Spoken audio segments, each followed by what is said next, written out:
Hey everyone, how's it going? So I want to talk about the track mode in the Performance Model 3 and Y. This is the Performance Model Y. So recently, a few months ago, Tesla released the track mode.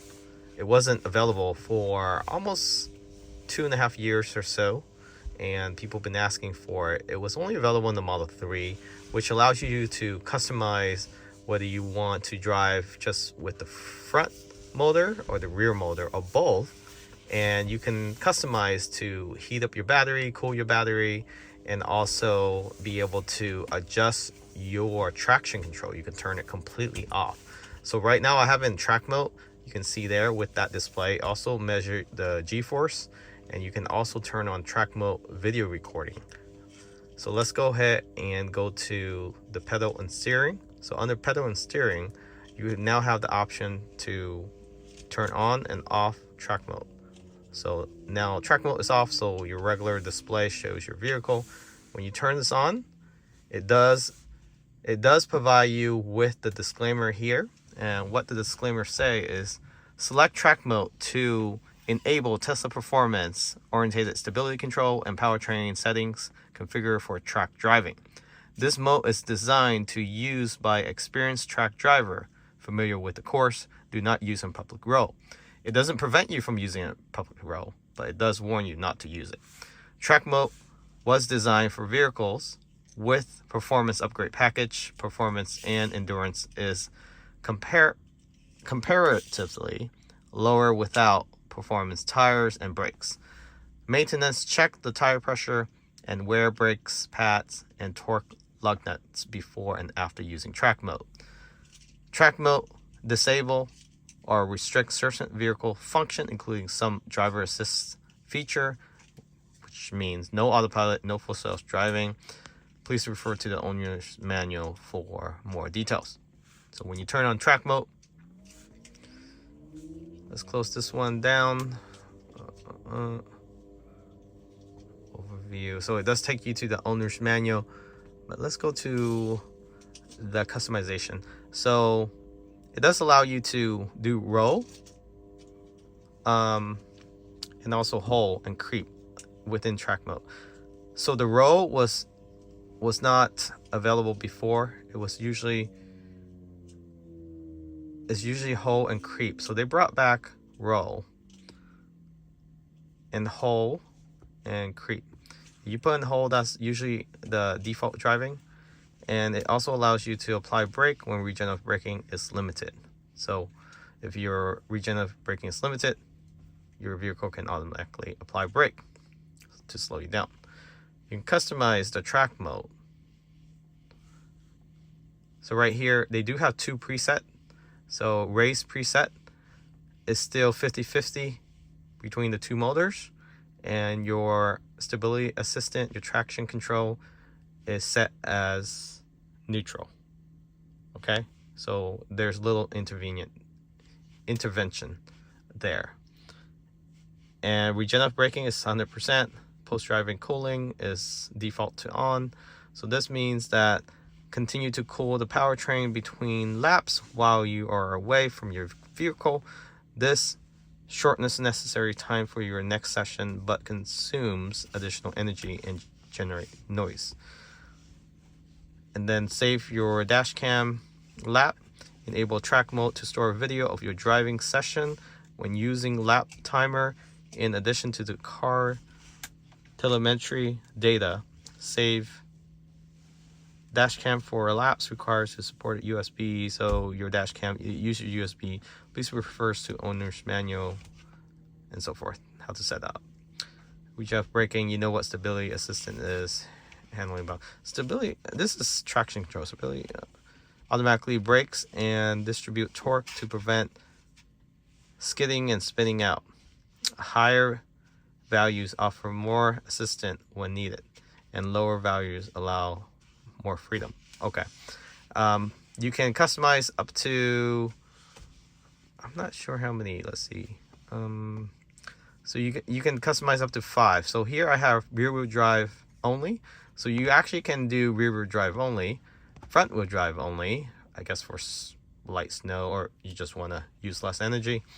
but the battery does continuously try to cool down and heat up and so forth. So it does, technically, it should burn less energy from the battery, or uses up less energy, not burning anything.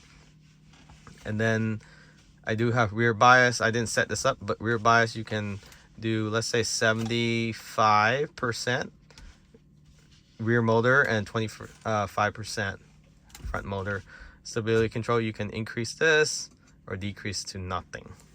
Okay, so all bets are out if you lose control here. So if you want to have a little fun, you can customize that. Regenerative braking, if you have performance braking, you know, you can just do 40% or 50% so it doesn't interfere as much.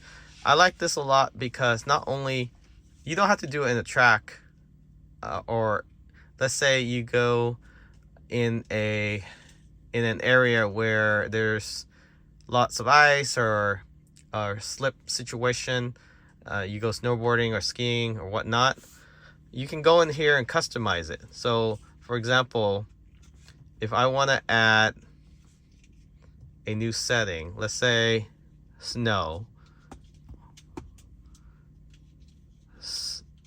condition,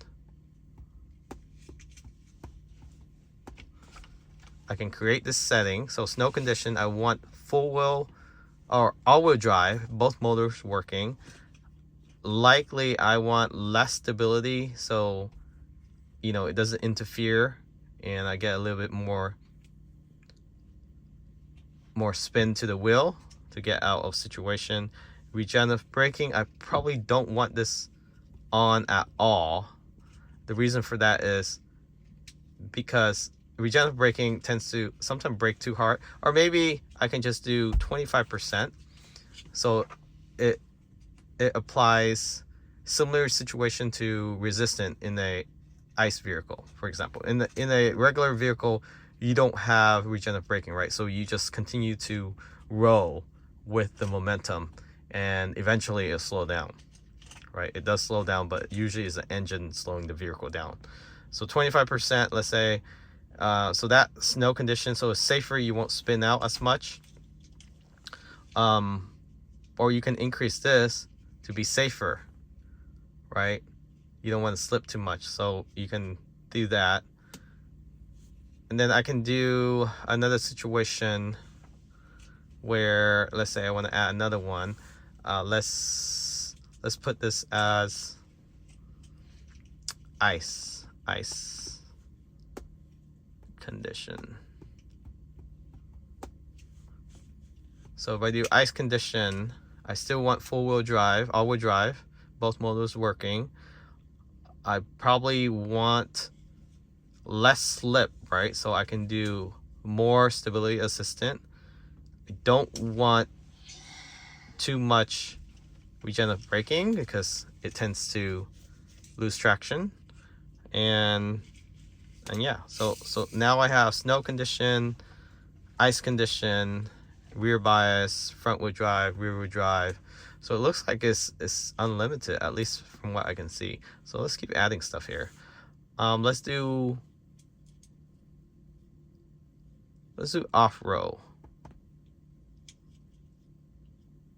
or overland, right? This really can't go off-road. Overland. Create. I want four-wheel drive, stability, maybe less stability control here. Let's do 5. And then regenerative braking. I don't want too much regenerative braking. I also kicks up too much rock, so let's do 25%. I don't want any post cooling because I'm not racing. I don't care. Dash cam, you can leave that on. Ice condition, maybe don't really need cooling down. It's cold. Same thing with this. So yeah, there's so much stuff you can do. Yeah, it looks to be unlimited. So pretty neat. So if you don't have track mode, it is most likely you don't have the performance Model Y. But I'm glad that Tesla allow Model Y performance to have this now. It's a pretty neat feature. Now I can be riding around with just rear-wheel drive bias. If you have any question, comment below. Thanks for watching. Catch you all next time.